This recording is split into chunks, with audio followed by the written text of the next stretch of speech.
Chapter 7. Norms shaped by local environments.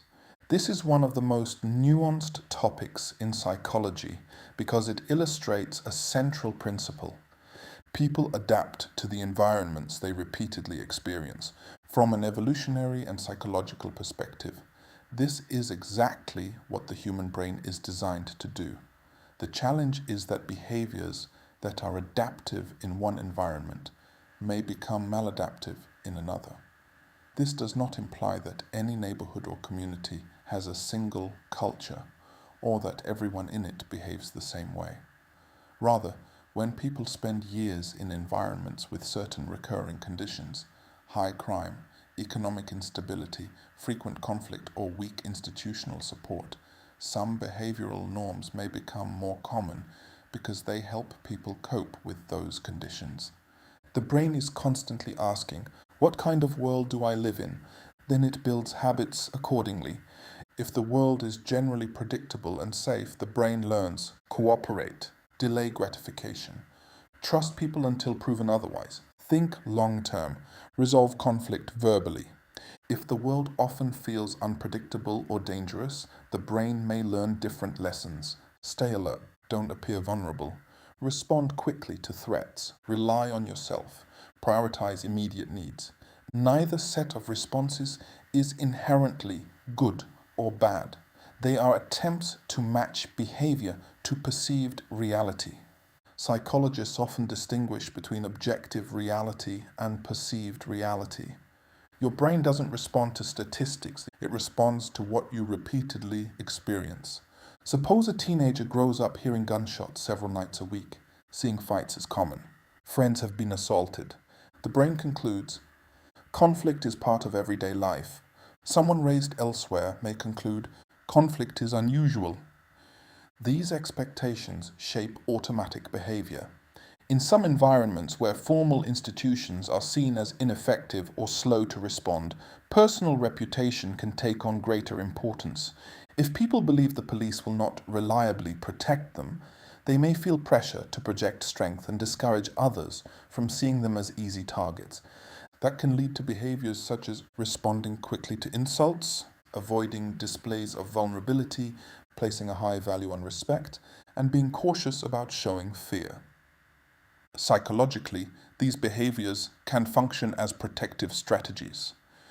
However, in other settings, such as workplaces or universities, those same responses may be interpreted as aggression or poor emotional regulation. The behavior itself has not changed, but the environment has. Children growing up in stressful environments often develop hypervigilance.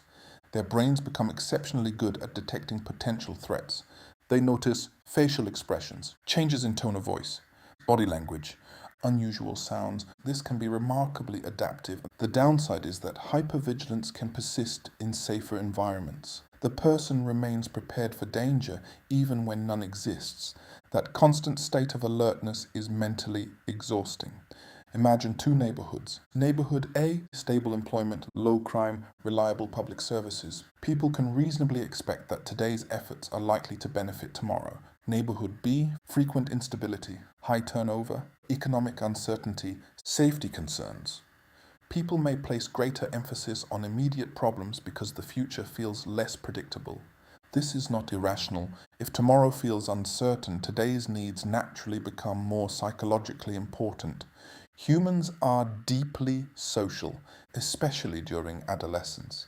Young people constantly ask, what earns respect here? The answer depends on the environment. In one school, academic success may increase social status. In another, athletic ability may matter more. Elsewhere, being perceived as tough or socially connected may carry greater weight. The brain adapts to whichever behaviors are rewarded by the surrounding peer group. Imagine a fictional boy named Tyrell. Tyrell grows up in an apartment complex where arguments frequently spill into public spaces. His mother repeatedly tells him, always pay attention to who's around you. Don't let anyone think you're weak. Those lessons come from genuine concern for his safety. One day, another student bumps into him in the hallway and laughs. Tyrell immediately pushes him back. A teacher intervenes and asks, Why didn't you just walk away? Tyrell genuinely doesn't understand the question. In his experience, walking away risks being seen as someone others can take advantage of. His response wasn't simply impulsive, it reflected the rules he had learned about staying safe. Tyrell earns a scholarship to a boarding school in a quieter area. The environment is completely different. Students debate disagreements calmly. Teachers expect eye contact and measured responses. At first, Tyrell struggles.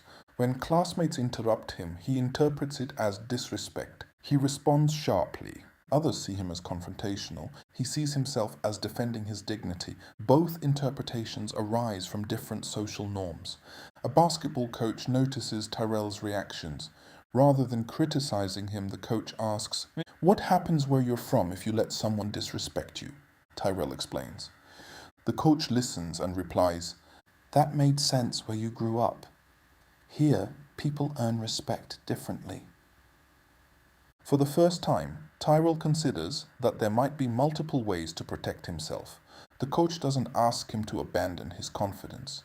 Instead, he helps Tyrell expand his repertoire, learning when firmness is appropriate and when calm communication is more effective. Years later, Tyrell becomes a youth mentor. When a teenager reacts aggressively to a minor disagreement, Tyrell doesn't immediately label him as a problem. Instead, he recognizes the behavior as an adaptation that may have served the young person in another context. He teaches conflict resolution while also acknowledging the reasons those defensive habits developed. The concept of norms shaped by local environments reminds us that behavior is context dependent. People develop habits, emotional responses, and social expectations that fit the environments in which they spend the most time. Those adaptations may increase safety, status, or predictability in one setting while creating difficulties in another. This perspective avoids two common mistakes. The first is assuming that behaviors are simply products of individual character. The second is assuming that environments determine people's futures. In reality, people are capable of learning new norms when they enter new contexts, especially when they have supportive mentors, stable institutions, and opportunities to practice different ways of responding. The psychological challenge is often not unlearning old adaptations, but recognizing that what once helped you survive is not always what will help you thrive in a different environment.